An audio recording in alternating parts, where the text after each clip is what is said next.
I'm sorry I'm not in Berlin with you, my other favorite city, but I'm honored to be with you even over Zoom. And after the events of yesterday, the shameful events of yesterday with the American vice president in Munich, I guess I must begin with an apology on behalf of America for what we are doing.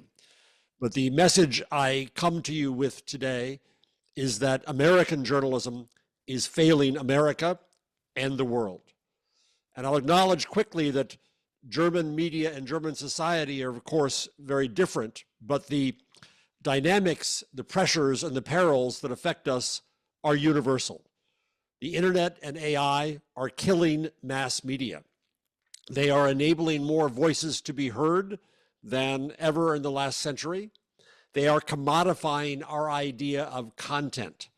And let me be clear that I celebrate the death of the idea of mass.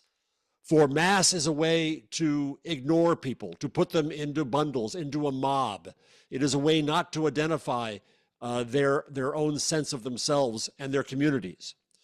The problem in the United States is that our mass media are trying desperately to hold on to the idea, the myth of the mass. And this affects us in a few ways. Right now in this time, we see our incumbent institutional media trying very hard to maintain this idea that they serve everyone, that they serve a mass.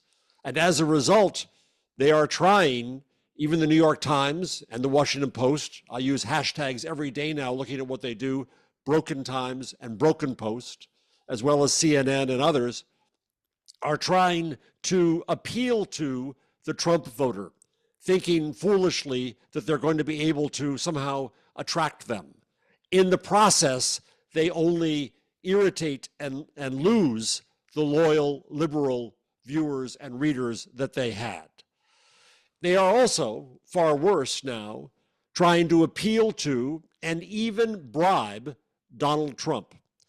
ABC and CBS, in settling suits with him, are essentially paying him a bribe.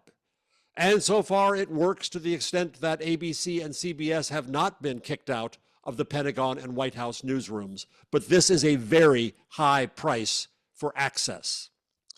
The result of all of this is that our incumbent institutional large mass media are refusing to recognize, label, and explain what is happening in America. We are under a coup, a totalitarian, authoritarian, oligarchic, fascist coup in this country, but it is not being recognized in our main media. And as a result, what we see is an effort for them to continue their myth of objectivity. And we see their both-sidesism, trying to balance an unbalanced situation. They engage in constant credulity, taking the words of the right wing at face value without judgment. The New York Times, it's a joke in the US, goes to diners to find Trump voters and try to humanize them. And then when criticized, the journalists turn defensive and hostile to this criticism from their most loyal readers. In sum, I think that American journalism is all in all failing to cover the story of their lifetimes, what is happening in this country. I know I sound harsh, but I think it is time for harsh words about American journalism. And my advice to them is the same advice I would give you, which is to reread Hannah Arendt's Origins of Totalitarianism. In this, you know better than anyone, in history are the lessons for today. I want to reread one section from Arendt, whom I quote in my book, that I think is telling for today. She says that totalitarian government, like all tyrannies, certainly could not exist without destroying the public realm of life. That is, without destroying, by isolating men, their political capacities.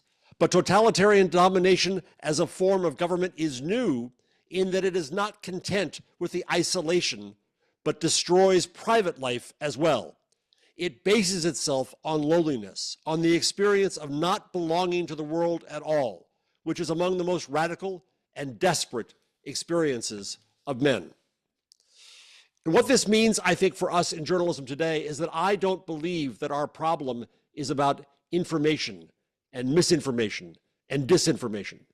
I do not believe that our problem is even about belief. For when we hear the extremists in America or those in Germany say crazy shit to pollsters and journalists, they're not necessarily saying what they believe, they are signaling their belonging. Having been isolated from their communities and from society, they have joined the mob, the cult of fascism in America. And when they say these crazy things, that Haitian immigrants are eating cats and dogs in Springfield, Ohio, this is their signal of belonging to that cult. This is their loyalty test. And when we in journalism continue to report that at face value, we only spread their propaganda further.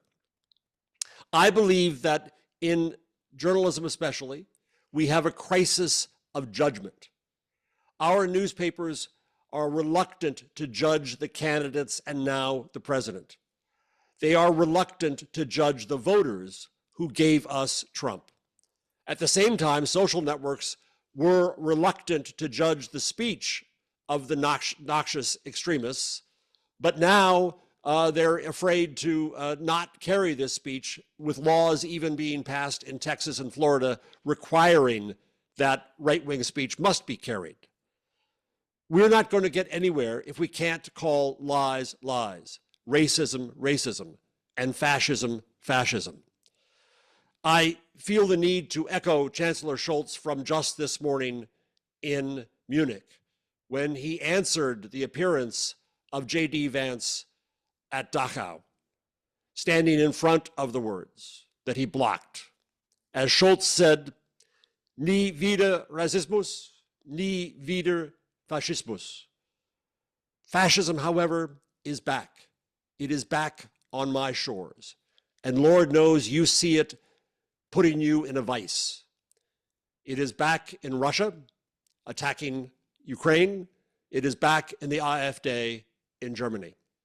And so my message to you is that your American colleagues are no example to follow.